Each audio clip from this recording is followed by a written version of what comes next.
You've probably heard the word holy before, or at least sang it in a church song once or twice. And for most people, this idea is really just connected to being a morally good person. So God is holy because he's morally perfect. Yeah, that is part of it. But in the Bible, the idea of holiness is even bigger and more rich. What it's really describing is how God is the creative force behind the whole universe. He's the one and only being with the power to make a world full of such beauty and life. And so all these abilities, they make God utterly unique, which is the meaning of the word holy. So a helpful way to think about God's holiness is by using the sun as a metaphor. The sun is unique, at least within our solar system, and it's really powerful. It's the source of all this beautiful life on our planet. And so you could say that the sun is holy. And you can actually take this metaphor even further in that the whole area around the sun is also holy. Yeah, because the closer you get to the sun, the more intense it gets. Yeah, exactly. So that very power and goodness that generates all this life is also dangerous. I mean, the sun, if you get too close, will annihilate you. And in the same way, there's this paradox at the heart of God's own holiness, because if you're impure, his presence is dangerous to you. And not because it's bad, but because it's so good. And so the first time we see this paradox of God's holiness, it's in the story of Moses and the burning bush. So God tells Moses to take off his sandals because he's standing on holy ground. And Moses covers his face in fear, and God says, hey, don't come any closer. It's intense. It's actually that intensity of God's holiness that's explored even more in the stories about Israel's temple, which was the main place where God's holy presence was located. And at the center of the temple was this room called the Most Holy Place, the hot spot of God's presence. And whether you're an Israelite living in the land around the temple or a priest working right in the temple, you're in proximity to God's holy presence, which is dangerous.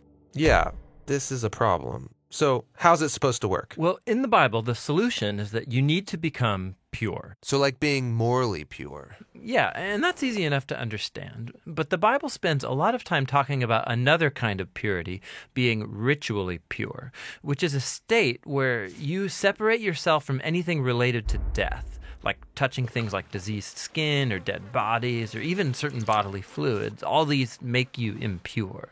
And becoming ritually impure isn't necessarily sinful. What's wrong is waltzing into God's presence when you're in an impure state. And so that's why God gave the Israelites very clear instructions for knowing when they were impure, steps to become pure, so that they could go into the temple again. So that's what the book of Leviticus is about. Right. But it doesn't stop there. This idea keeps developing. So later in the scriptures, we find this really interesting story by a prophet named Isaiah. And he has this crazy vision where he's in the temple and he's right in God's presence. He's totally terrified. Yeah, he knows the rules. He shouldn't even be in there. And he's worried about being destroyed. And then this crazy creature called a seraphim. Yeah, that is a crazy creature. Totally. So it flies over with a hot coal, and then it sears Isaiah's lips with the coal and says something really weird.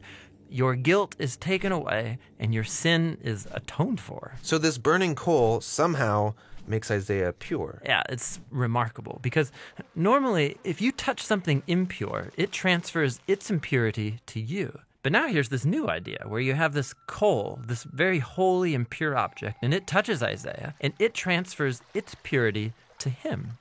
Isaiah is not destroyed by God's holiness. He's transformed by it. I mean, the implications of this are just huge.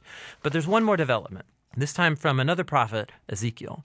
And he has this vision where he's standing at the temple and he sees water trickling out from it. And then that water turns into a stream, and then it grows into a deep river that starts flowing through the desert, leaving this trail of green trees behind it. And then it flows into the Dead Sea, making everything fresh and alive. So instead of becoming pure first and then going into the temple, here God's holiness comes out from the temple, making things pure and bringing them to life. What does it all mean? So we don't know until we meet this man, Jesus. And he claims that he's fulfilling all of these ancient visions, but in surprising new ways.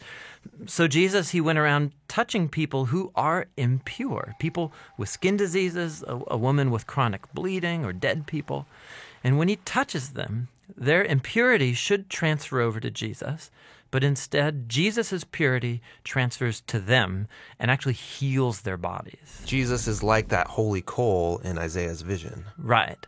And Jesus claimed that he was the human embodiment of God's own holiness, and that he and his followers were now God's temple, so that through them, God's holy presence would go out into the world and bring life and healing and hope. And so this is why Jesus described his followers as having streams of living water flowing out of them. So this is our part of the story where we find ourselves now, but where's this all heading? So the last pages of the Bible end with a final vision about God's holiness. And this time it's by a guy named John. And in his vision, we see the whole world made completely new. The entire earth has become God's temple. And Ezekiel's river is there, flowing out of God's presence, immersing all of creation, removing all impurity, and bringing everything back to life.